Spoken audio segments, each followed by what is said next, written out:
Hello guys, welcome back to my channel. ഇന്ന് നമുക്ക് സെറിബെല്ലത്തിനെ പറ്റി നോക്കാം. ഞാൻ പഠിച്ചുകൊണ്ടിരുന്ന സമയത്ത് എനിക്ക് ഏറ്റവും ഇഷ്ടപ്പെട്ട ഒരു ടോപ്പിക്കാണ് സെറിബെല്ലം. കാരണം നമ്മളെല്ലാം വിചാരിക്കും സെറിബെല്ലത്തിന് വലിയ ഫംഗ്ഷനൊന്നും ഇല്ല, പക്ഷെ നമ്മൾ ചെയ്യുന്ന ഓരോ കാര്യത്തിലും നല്ല ക്രിസ്പ് ആൻഡ് ക്ലിയർ ആയിട്ട് ചെയ്യാൻ പറ്റുന്നുണ്ടെങ്കിൽ അത് നമ്മൾ സെറിബെല്ലം വിചാരിക്കുന്നത് മാത്രമാണ്. അപ്പോൾ അങ്ങനത്തെ ഒരു ഇൻട്രസ്റ്റിൽ നമ്മളിത് പഠിച്ചു കഴിഞ്ഞാൽ നമുക്കിത് വലിയ പ്രശ്നമായിട്ട് തോന്നത്തില്ല. അപ്പോൾ ആദ്യമേ നമുക്ക് സെറിബെല്ലത്തിനെ പറ്റി നോക്കാം. ആദ്യമേ തന്നെ സെറിബെല്ലത്തിൻ്റെ വെയിറ്റ്, ഇതൊരു 150 ഗ്രാം വെയിറ്റുള്ള ഒരു സാധനമാണ്. നമ്മൾ കടയിൽ പോയി ഒരു 150 ഗ്രാം പയറുമെല്ലാം മേടിക്കുകയാണെങ്കിൽ അതിന് എത്ര വെയിറ്റ് ആണോ അത്രയും വെയിറ്റുള്ള ഒരു സാധനമാണ് നമ്മളെ സെറിബെല്ലം. ഇതിൻ്റെ മെയിനായിട്ടുള്ള ഫംഗ്ഷൻ എന്ന് പറയുന്നത് tone, poster and equilibrium maintain ചെയ്യുന്നതാണ്. നമ്മളെ മസിലിൻ്റെ ടോണ്, നമ്മളെ പോസ്റ്റർ, നമ്മൾ ഇക്വിലിബ്രിയം ഒക്കെ മെയിൻറ്റെയിൻ ചെയ്യുന്നതാണ് സെറിബെല്ലം.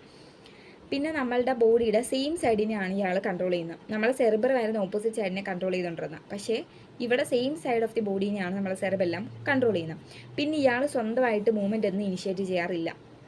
അതായത് നമ്മൾ സ്വന്തമായിട്ട് മൂവ്മെൻറ്റ് പ്രൊഡ്യൂസ് ചെയ്യാൻ സെറിബെല്ലത്തിന് കഴിവില്ല. പിന്നെ ഉള്ളത് ഇയാളുടെ coordination, precision and accurate timing. അതായത് നമുക്കൊരു കാര്യം കറക്റ്റിന് ഇപ്പം ഞാൻ ഈ ഒരു പെൻസിൽ ഇവിടെ കൊണ്ട് വെക്കുന്നെങ്കിൽ ഈ വെക്കുന്ന മൂവ്മെൻറ്റ് ഇനിഷ്യേറ്റ് ചെയ്യുന്നത് സെറിബ്രം ആയിരിക്കും, പക്ഷേ ഇത് കറക്റ്റ് ആക്യുറേറ്റ് ആയിട്ട് ഞാൻ ഇവിടെ വെക്കണം എന്ന് ആ ജോലി ചെയ്യുന്ന ആളാണ് സെറിബെല്ലം. ഇപ്പോൾ സെറിബെല്ലം എനിക്ക് ഫംഗ്ഷൻ ഇല്ലെങ്കിൽ എനിക്കിത് കറക്റ്റ് വെക്കാൻ പറ്റില്ല. അപ്പോൾ അതാണ് നമ്മുടെ സെറിബെല്ലത്തിൻ്റെ ഫംഗ്ഷൻ. പിന്നെ അടുത്തതാണ് ഇയാളുടെ ലൊക്കേഷൻ എന്ന് പറയുമ്പോഴത്തേക്ക് നമ്മുടെ പോസ്റ്റീരിയർ ക്രേനിയൽ ഫോസയിൽ പോൺസിനും മെഡിലേക്കും താഴെയായിട്ടാണ് കാണപ്പെടുന്നത്. നമ്മളെ ക്രേനിയൽ ഫോസയുടെ പോസ്റ്റീരിയർ, ഇപ്പോൾ ഇതാണ് ക്രേനിയൽ ഫോസയെങ്കിൽ അതിന് പോസ്റ്റീരിയർ പാർട്ടിലായിട്ടായിരിക്കും കാണപ്പെടുന്നത്. പോസ്റ്റീരിയർ പാർട്ടിൽ നമ്മളെ പോൺസിനും മെഡിലേക്കും താഴെയായിട്ടാണ് കാണപ്പെടുന്നത്.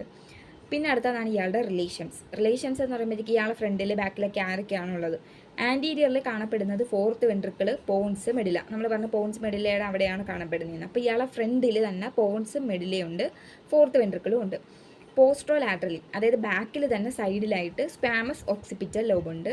സുപ്പീരിയർലി മുകളിൽ ടെൻഡോറിയം സെറിബെല്ലം ഉണ്ട്. ഈ ടെൻഡോറിയം സെറിബെല്ലം എന്താണ്, ഫോൾക് സെറിബ്രം എന്താണ്, ഫോക്ക് സെറിബെല്ലം എന്താണ്, ഇതെല്ലാം ഞാൻ എൻ്റെ മെനിഞ്ചസിൻ്റെ വീഡിയോസിൽ എക്സ്പ്ലെയിൻ ചെയ്തിട്ടുണ്ട്. അപ്പോൾ അത് പോയി നോക്കുവാണെങ്കിൽ നിങ്ങൾക്കത് ഈസി ആയിട്ട് മനസ്സിലാവും ഇതെന്താണ് ഈ ടെൻഡോറിയം സെറിബെല്ലം എന്നൊക്കെ ഉള്ളത്. അടുത്തതാണ് നമ്മളെ സെറിബെല്ലത്തിൻ്റെ എക്സ്റ്റേണൽ ഫീച്ചേഴ്സ് എന്ന് പറയുമ്പോഴത്തേക്ക് ഇതിന് 2 ഹെമിസ്ഫിയേഴ്സ് ആണ് ഉള്ളത്. 2 ഹെമിസ്ഫിയേഴ്സ് ഉണ്ട്. ഈ 2 ഹെമിസ്ഫിയേഴ്സും ഒരു വെർമിസ് വഴി കണക്ട് ചെയ്തിട്ടുണ്ട്. പിന്നെ മെയിനായിട്ട് ഇതിന് സർഫസ്, ലോബ്സ് ആൻഡ് ഫിഷേഴ്സ്. നമ്മൾ എക്സ്റ്റേണൽ ഫീച്ചേഴ്സ് ആയിട്ട് ഇപ്പം എക്സാമിന് ചിലപ്പോൾ അങ്ങനെ ആയിരിക്കും ചോദിക്കുന്നത്. Right about the external features, internal features, blood supply and functions of the cerebellum. ഇങ്ങനെ ആയിരിക്കും എക്സാമിന് ക്വസ്റ്റ്യൻ വരുന്നത്. അപ്പോൾ നമ്മൾ ഈ എക്സ്റ്റേണൽ ഫീച്ചേഴ്സിൽ മെയിനായിട്ട് 3 ഹെഡിങ്സ് ആണ് എഴുതുന്നത്: സർഫസ്, ലോബ്, ഫിഷർ. ഒരു എക്സാമിനൊക്കെ ആണെങ്കിൽ ഇതുപോലൊരു പടം വരച്ചാൽ മതി. അതായത് വരയ്ക്കാൻ വലിയ പാടൊന്നുമില്ല. നമ്മൾ ഇതുപോലൊരു ഇത് വരയ്ക്കുന്നു. ഇവിടുന്ന് ഒരു മരം വരയ്ക്കണം. ഇവിടുന്ന് നമ്മളിങ്ങനെ കയറ്റി ഒരു മരം വരയ്ക്കുന്നു. ഇവിടുന്ന് താഴെ വരുന്നു. ഇവിടുന്ന് വരയ്ക്കുന്ന ഇയാളെയാണ് നമ്മൾ മറ്റേ ഫോർത്ത് വെൻട്രിക്കിൾ. പിന്നെ ഇവിടുന്ന് നമ്മളൊരു പൂ വരയ്ക്കണം. ഇങ്ങനെ വരയ്ക്കുമ്പോഴത്തേക്ക് നമ്മുടെ സെറിബെല്ലത്തിൻ്റെ പടം റെഡിയായി. ഇത്രയും സിമ്പിളായിട്ട് നമുക്കിത് വരച്ചെടുക്കാം. ഈ ഒരു സംഭവം ഇവിടുന്ന് ഒരു മരം വരയ്ക്കുന്നു, ഇവിടുന്ന് ഒരു പൂ പോലെ ഒരു സാധനം വരയ്ക്കുന്നു, ഇതിൻ്റെ അകത്തൊരു ബോർഡർ ഇടുന്നു. അപ്പോഴത്തേക്ക് സെറിബെല്ലത്തിൻ്റെ പടം റെഡിയായി.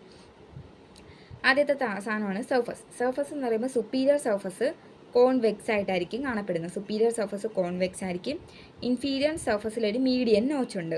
പിന്നെ പോസ്റ്റീരിയർലി നാരോ ഡീപ്പ് നോച്ച്, അതായത് നമ്മളെ ഫോൾക് സെറിബെല്ലയിൽ ഇരിക്കുന്ന ഒരു നാരോ ഡീപ്പ് നോച്ച് കാണപ്പെടാറുണ്ട്.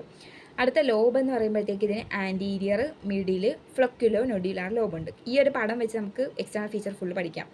ആൻറ്റീരിയർ ലോബുണ്ട്, മിഡിൽ ലോബുണ്ട്, ഫ്ലൊക്യുലോ നൊഡ്യൂലാർ ലോബുണ്ട്. അടുത്തതാണ് ഇതിൻ്റെ ഫിഷർ. 2 ഫിഷറാണുള്ളത്: ഫിഷുറ പ്രൈമ അല്ലെങ്കിൽ പ്രൈമറി ഫിഷർ. പിന്നുള്ളതാണ് പോസ്ട്രോലാറ്ററൽ ഫിഷർ. നമ്മളുടെ ആൻറ്റീരിയർ ലോബിനെയും മിഡിൽ ലോബിനെയും തമ്മിൽ ഡിവൈഡ് ചെയ്യുന്ന ആളാണ് പ്രൈമറി ഫിഷർ അല്ലെങ്കിൽ ഫിഷുറ പ്രൈമ. അടുത്തതാണ് നമ്മളെ മിഡിൽ ലോബിനെയും ഫ്ലൊക്യുലോ നൊഡുലാർ ലോബിനെയും തമ്മിൽ ഡിവൈഡ് ചെയ്യുന്ന ആളാണ് പോസ്ട്രോലാറ്ററൽ ഫിഷർ. അടുത്തതാണ് നമ്മൾ സെറിബെല്ലത്തിൻ്റെ മോർഫോളജിക്കൽ ഡിവിഷൻസ്. മോർഫോളജിക്കലി നമുക്ക് സെറിബെല്ലത്തിന് 3 ആയിട്ട് ഡിവൈഡ് ചെയ്യാം: archi, paleo and neo cerebellum. Archi cerebellum എന്ന് പറയുമ്പോൾ ആർക്കിയോളജി എന്നൊക്കെ പറയുമ്പോൾ പഴയ കാലം പഠിക്കുന്നത്. അപ്പോൾ ഓൾഡസ്റ്റ് പാർട്ടാണ് ആർക്കി സെറിബെല്ലം. ഇത് നമ്മുടെ ആക്സിയൽ മസ്കുലേച്ചറിനെ കൺട്രോൾ ചെയ്യുന്ന ആളാണ്. അപ്പം നമ്മൾ ആക്സിയൽ മസിൽസിനെ കൺട്രോൾ ചെയ്യുന്നതെന്ന് പറയുമ്പോൾ അവരെ കൺട്രാക്ട് ചെയ്യാൻ നേരിട്ട് ഇതാക്കുന്നതല്ല, അവരുടെ ടോൺ കൺട്രോൾ ചെയ്യുന്ന ആളായിരിക്കും. അടുത്തതാണ് പാലിയോ സെറിബെല്ലം. ഇയാൾ നമ്മളുടെ ലിംബ് മസിൽസിനെ, അതായത് നമ്മളെ control, tone, poster and crude movements of the limb, നമ്മളെ ലിംബ് അതായത് നമ്മളെ കൈയുടെയും കാലിൻ്റെ എല്ലാ മസിൽസിൻ്റെ മൂവ്മെൻറ്റ്സിനെ കൺട്രോൾ ചെയ്യുന്ന ആളാണ് പാലിയോ സെറിബെല്ലം. അടുത്തതാണ് നിയോ സെറിബെല്ലം. ഇയാൾ നമ്മളുടെ ന്യൂവസ്റ്റ് പാർട്ടാണ്. Neo means new. Movement of the body, നമ്മളെ ബോഡിയുടെ മൂവ്മെൻറ്റ്സിനെ എല്ലാം റെഗുലേറ്റ് ചെയ്യുന്ന ആളാണ് നിയോ സെറിബെല്ലം. അപ്പോൾ 3 part: archi cerebellum, paleo cerebellum, neo cerebellum. Archi axial, A എന്ന് ആലോചിച്ചാൽ മതി. ആർക്കി സെറിബെല്ലം ആണെങ്കിൽ ആക്സിയൽ മസ്കുലേച്ചർ, പാലിയോ സെറിബെല്ലം ആണെങ്കിൽ ലിംബ്, നിയോ സെറിബെല്ലം എന്ന് പറയുമ്പോഴത്തേക്ക് regulation of the movement of the body എന്ന് ആലോചിക്കണം.